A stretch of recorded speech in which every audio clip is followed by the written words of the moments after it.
እንደትንሳ ያሉ የጋራ የደስታ ምንጭ የሚሆኑ በዓላትን ለማክበርም ሆነ ለሌሎች ለመድረስ አስቀድሞ ባሉ ውስን ሀብት ቢሆንም ማምረትና የራስ መሰረታዊ ፍላጎትን መሙላትን ይጠይቃል።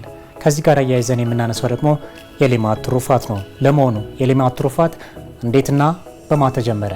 ከየት ወዴትስ ተሻገረ? እንደ ሀገር ምን ተገኘበት? እንመለከታለን። ሌማት ቤተሰብ የሚበላበት ማዕድ ነው። ሌማት ላይ ከተረፈ ከቤተሰብ ተረፈ ማለት ነው። ከቤተሰብ ከተረፈ ወደ ጎረቤት ሄደ ማለት ነው።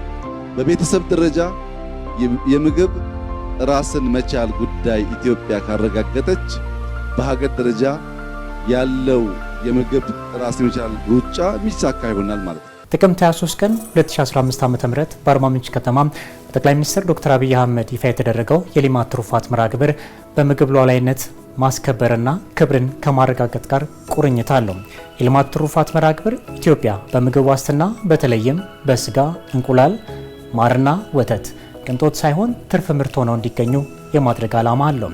የሌማት ትሩፋት ኢኒሼቲቭ በዝርያ ማሻሻል በ2014 የነበረውን 500,000 እንስሳትን ማዳቀል አቅም ነበረ። በ2017 ዓ.ም 3.8 ሚሊዮን ማድረስ ተችሏል።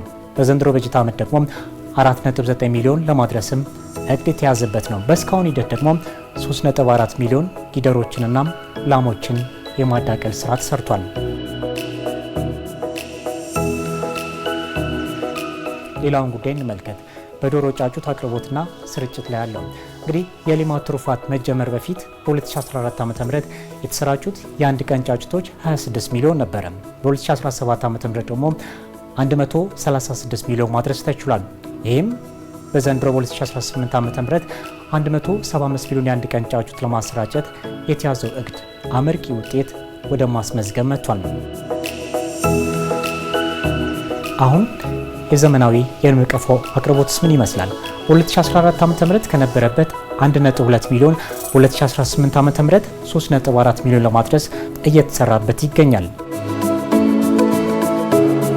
ሌላኛው ኢትዮጵያ በምርትና ምርታማነት ደረጃ እያሳደገች የምትገኘው ደግሞ የአሳ ምርት ነው። በአገር አቀፍ ደረጃ የአሳ ጫጩት ማባዣ ማዕከላትን አጠናክሮ ወደ ስራ እንዲገቡ ማድረግ ተችሏል። በዚህ በሌማት ትሩፋት በ2014 ዓ.ም 1.9 ሚሊዮን የነበረውን የአሳ ጫጩት በ2018 ዓ.ም 14.44 ሚሊዮን የማድረስ ጉዞ በስኬት መንገድ ላይ ይገኛል።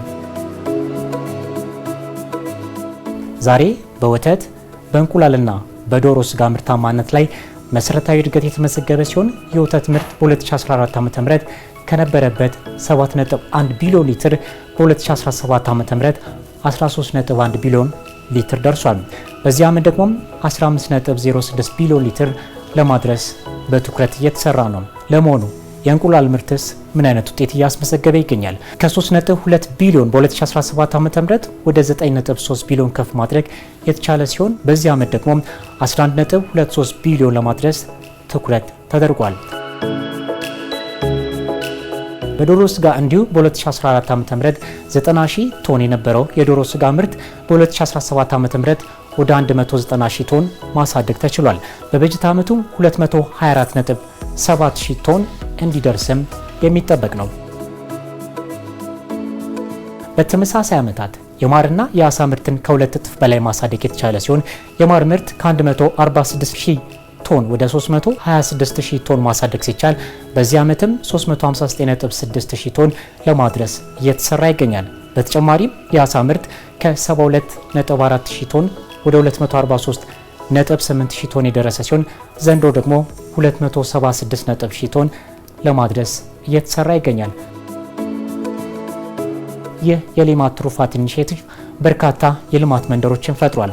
ምርትና ምርታማነትን ሲያሳድግ በሌማት መንደሮች ደግሞ በወተት ከ15,000 በላይ፣ በእንቁላልና የስጋ ዶሮ ከ21,000 በላይ፣ በማር ከ4,000 በላይና በአሳ ምርት ከ2,000 በላይ መንደሮች ተመስርተዋል። እነዚህ የተመሰረቱ መንደሮች ደግሞ የዝርያና የግብዓት አቅርቦትን ለማሳለጥ፣ መኖ ልማትና አመጋገብን ለማጠናከር፣ የጤና አገልግሎትን ለማቅረብና ጠንካራ የገበያ ትስስር እንዲኖር ትልቅ አቅም ለመፍጠር አስቻይ ሁኔታዎችን አክለዋል።